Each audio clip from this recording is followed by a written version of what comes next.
గురుబ్రహ్మ గురుర్విష్ణు గురుర్దేవో మహేశ్వర గురు సాక్షాత్ పరం బ్రహ్మ తస్మై శ్రీ గురవే నమః. దూరదర్శన్ యాదగిరి ప్రేక్షకులకు స్వాగతం. ఈనాటి సన్మార్గ కార్యక్రమంలో జ్ఞాన సంపద అనేటువంటి అంశం.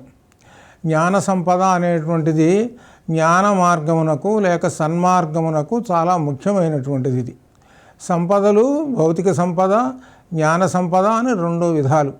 భౌతిక సంపద మనకు జీవన విధానానికి పనికొచ్చేటువంటివి. అది భౌతిక సంపద కావాల్సినటువంటిది. అది జీవన విధానం దీనికి ఎంతవరకు. కానీ ఉన్నతుడిగా పొందాలి అని అంటే జ్ఞాన సంపద కావాల్సిందే, తప్పదు. అయితే ఇందులో భౌతిక సంపదకు జ్ఞాన సంపదకి భేదాలు ఉన్నాయి. భౌతిక సంపద అనేటువంటిది ఏమో అంతవరకే తాత్కాలికమైనటువంటిది, అశాశ్వతమైనటువంటిది. ఇవాళ ఉంటుంది ఈ సంపద, రేపు పోతుంది. జ్ఞాన సంపద అటువంటిది కాదు, శాశ్వతమైనటువంటిది, నిన్ను ఉద్ధరించేటువంటిది, నీకు శాంతమునిచ్చేటువంటిది, నీకు సన్మార్గాన్ని చూపించేటువంటిది. ఇటువంటిది జ్ఞాన సంపద. కాబట్టి ఈ రెండింటినీ కావాల్సిందే. భౌతిక సంపద కావాలి, జ్ఞాన సంపద కావాలి. భౌతిక సంపద అనేటువంటిది బాహ్యానికి, జ్ఞాన సంపద అనేది ఆంతరంగికానికి. అనగా అర్థం ఏమిటనమాట, నీవు ఆంతరింగిక అంటే మనోబుద్ధులతోటి సన్మార్గంతో నడవటానికి ఇది అర్థం అనమాట జ్ఞాన సంపద. నువ్వు ఏ మార్గంలో నడుపుతున్నావో అనేటువంటిది నడుస్తున్నదే ఆ సన్మార్గము, అది అర్థం. కాబట్టి సన్మార్గానికి జ్ఞాన సంపద ముఖ్యమైనటువంటి సంపద ఇది.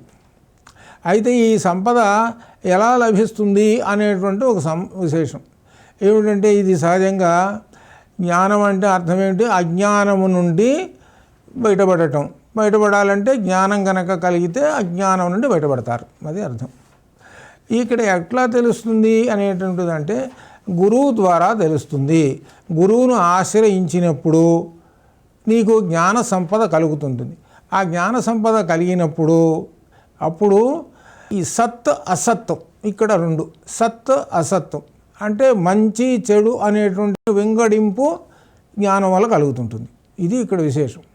అదే భగవద్గీతలో కూడా అర్జునుడికి వచ్చిన సందేహం అదే. అందువలనే ఆయనకు ఆ సత్ అసత్ అనేటువంటి విచక్షణ కలిగించి ఏ సన్మార్గం అయితే ఉన్నదో దానిని ఉపదేశించారు శ్రీకృష్ణ పరమాత్మ భగవద్గీత. అదే విశేషమైనటువంటిది.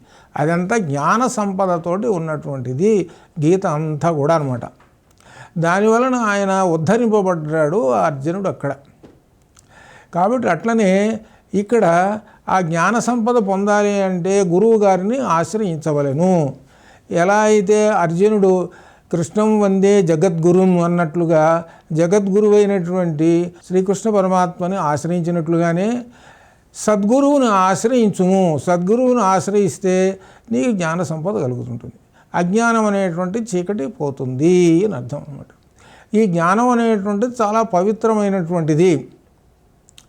అందుకనే శ్రద్ధావాన్ లభతే జ్ఞానం అని గీత చెప్తున్నది. శ్రద్ధావాన్ లభతే జ్ఞానం, శ్రద్ధావంతుడికే ఏమిటి జ్ఞానము లభిస్తుంది. శ్రద్ధ ఉండాలి అని అంటున్నారు. శ్రద్ధ ఉంటేనే జ్ఞానం. శ్రద్ధ అంటే అర్థం ఏమిటి, గురువాక్యం ముందు నీకు నమ్మకం, విశ్వాసం అనేటువంటిది ఉండాలి. గురువుగారు చెబుతున్నాడు, ఆ చెప్పిన వాక్యం మీద విశ్వాసం ఉండి అది నేర్చుకొని దాని ప్రకారంగా నడవాలి. ఇలా శ్రద్ధ ఉండాలి. కాబట్టి శ్రద్ధావాన్ లభతే జ్ఞానము అని అన్నారు. అటువంటి వాడికి శ్రద్ధ వలన జ్ఞానం లభిస్తుంది. జ్ఞానం లభించడం వలన సన్మార్గంలో చివరిదాకా వెళ్ళిపోతుంటాడు ఆయన. ఆ మార్గంలో ఆ సత్ మార్గము, సన్మార్గము. సత్ అంటే అర్థము మంచి అని అర్థము, సహజంగా అర్థం. రెండో అర్థం ఏంటి, సత్ అంటే పరమాత్మ అని అర్థం. ఆ పరమాత్మను దర్శించేటువంటి మార్గంలోకి వెళుతుంటాడు ఈ జ్ఞాన సంపద కలిగినటువంటి వాడు, అది విశేషం. అందుకనే గీతలో కూడా చెబుతున్నాడు అనమాట. ఏమిటంటే విశేషమైనటువంటి ఒక శ్లోకం చెప్పారనమాట. ఏమిటంటే శ్రద్ధావాన్ లభతే జ్ఞానం, జ్ఞానం శ్రద్ధ ఉన్నటువంటి వాడికి జ్ఞానం లభిస్తూ ఉంటుంటుంది. అటువంటి లభించినటువంటి జ్ఞానం వల్ల అతడు ఉన్నతుడవుతాడు. అదేనమాట ఇక్కడ శ్రద్ధావాన్ లభతే జ్ఞానం తత్పర సంయతేంద్రియ జ్ఞానం లబ్ధ్వా పరాం శాంతి అచిరేణాధి గచ్చతి. అందువల్ల శ్రద్ధ వలన జ్ఞానం లభిస్తుంటుంది. ఆ తర్వాత ఆ పరమాత్మను దర్శనం చేసుకోవటము, క్రమక్రమంగా శాంతం పొందటం అనగా మోక్షాన్ని పొందటము. ఇది ఎందుకు చెప్తున్నారంటే జ్ఞాన సంపద అనేటువంటిది మోక్షాన్ని పొందాలి. నీ జ్ఞాన సంపద లేకుండా ఎల్లప్పుడూ భౌతిక సంపదతోటే అలానే జీవితం గడుపుతూ ఉంటుంటే నీవు సన్మార్గంలోకి వెళ్ళవు. సన్మార్గంలోకి వెళ్ళకపోనందువలన సంభవించేది ఏమిటి? అనేక జన్మలు, పునరపి జననం, పునరపి మరణం. అందుకనే ఏం చెప్పారనంటే జ్ఞానాధేవత కైవల్యం అని చెప్పారు. జ్ఞానము వలననే కైవల్యము, మోక్షము సిద్ధిస్తుంది అని చెప్పారు. ఎంత సంపద ఉన్నా, భౌతిక సంపద ఉన్నా మోక్షం సిద్ధించదు. భౌతిక సంపద ఉన్నది కదా అని దాన ధర్మాలన్నీ చేస్తున్నారు. అందువలన ఏమవుతుంది? పుణ్యాలు వచ్చినందువల్లనే మరలా జన్మ ఇది పునరపి జన్మ పునరపి భౌతిక సంపద వలన. కాబట్టి భౌతిక సంపద ఎంతవరకు ఉపయోగించుకోవాలి అని అంటే నిష్కామ కర్మ కోసం ఉపయోగించుము. ఇక్కడ ఒక గొప్ప విశేషమండి. భౌతిక సంపదను, నీకున్నటువంటి సంపదను నిష్కామ కర్మతో ఉపయోగిస్తే నీకు చిత్తశుద్ధి కలుగుతుంది.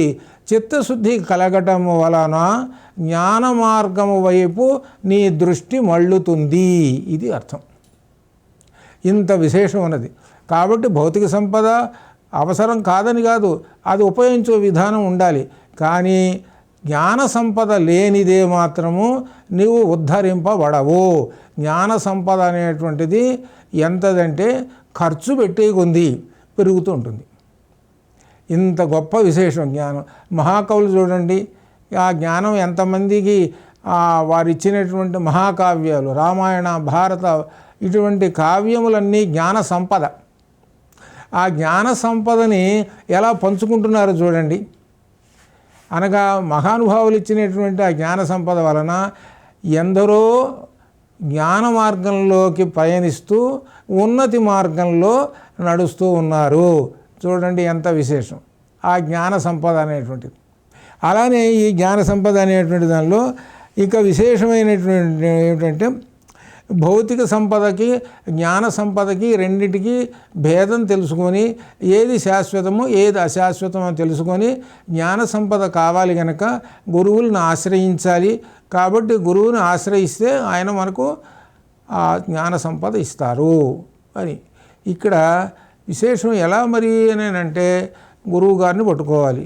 ఆ గురువు గారిని పట్టుకుంటే ఆయన తద్విద్ధి ప్రణిపాతేన పరిప్రశ్నేన సేవయా ఉపదేక్ష్యంతి తే జ్ఞానం జ్ఞానిన తత్వదర్శిన అని చెప్పారు.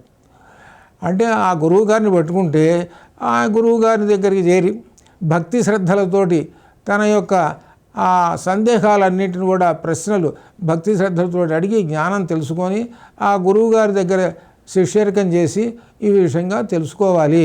తెలుసుకుంటే నువ్వు ఉన్నతుడు అవుతావు. నీలో అజ్ఞానం అనేటువంటి చీకటి నశిస్తుంది. అజ్ఞానం అనే చీకటి నశించినప్పుడు నీలో పరమాత్మ సూర్యుడి వలె ప్రకాశిస్తూ ఉంటుంటాడు. ఇంత గొప్ప విశేషం. దీనికి ఉదాహరణగా కూడా మనకు ఉపనిషత్తుల్లో ఒక ఉదాహరణ కూడా చెప్పాడు జ్ఞాన సంపదకం. ఏమిటంటే 6 మునికుమారులు జ్ఞాన సంపద సంపాదించుకోవడం కోసమని వాళ్ళు విచారణ చేస్తారు. ఎవరు జ్ఞాన సంపదను మనకు ఇస్తారు, అనగా ఈ జ్ఞానాన్ని ఎవరు ఇస్తారు అనేటువంటి విషయాన్ని గురించి విచారిస్తే మహర్షి గారు పేరు చెప్పారు. ఆ మహర్షి గారి దగ్గరికి వెళ్ళారు. ఆ మహర్షి గారి దగ్గరికి వెళ్ళి అడిగారు, ఏమండి మాకు జ్ఞాన సంపద కావాలి, మాకు ఆత్మతత్వం, దాన్ని ఆ జ్ఞాన సంపదను ఆత్మతత్వం అని అంటారు. కావాలని అంటే సరే అలానే ఇస్తాను, మీరు సంవత్సరం పాటు తపస్సు చేయండి అని అన్నాడు. తపస్సు చేశారు.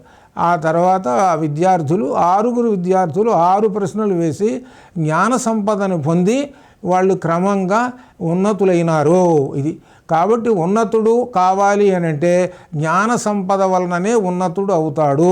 అతని వలననే కీర్తి ప్రతిష్టలు విశేషించి సమాజానికి పనికి వస్తాడు. అది భౌతిక సంపద ఉన్నదనుకోండి, ఆ భౌతిక సంపద ఉన్నంతసేపు 10 మంది వస్తారు. భౌతిక సంపద వెళ్ళిపోయింది అనుకోండి, ఆ 10 మంది కాదు ఎవరు రారు, ఎవరు పట్టించుకోరు.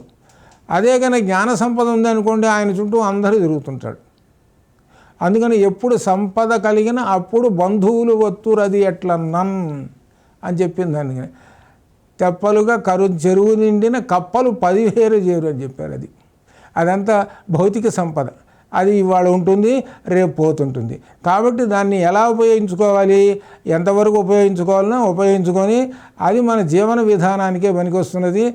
కానీ మనకు లోపల ఆంతరింగికమైనటువంటి పరమాత్మ ఉన్నాడు మనలో. ఆ పరమాత్మ తత్వాన్ని తెలుసుకోవాలి. ఆ పరమాత్మ తత్వాన్ని తెలుసుకోవటమే జ్ఞానము. ఆ జ్ఞానం పొందాలి అని అంటే ఒక సంపద అన్నారు. ఆ సంపద ఎక్కడ ఉన్నది? గురువుగారి దగ్గర ఉన్నది. ఎవరు ఆ గురువుగారు? సద్గురువు. ఆ సద్గురువుని ఆశ్రయించవలెను అని చెబుతూ ఈ సందర్భంలో అందరూ జ్ఞాన సంపదని పొంది, అందరూ సన్మార్గంలో పొంది ఆ మోక్ష మార్గం అనేటువంటి దాన్ని పొందుదురుగాక అనేటువంటి విషయాన్ని చెబుతూ స్వస్తి.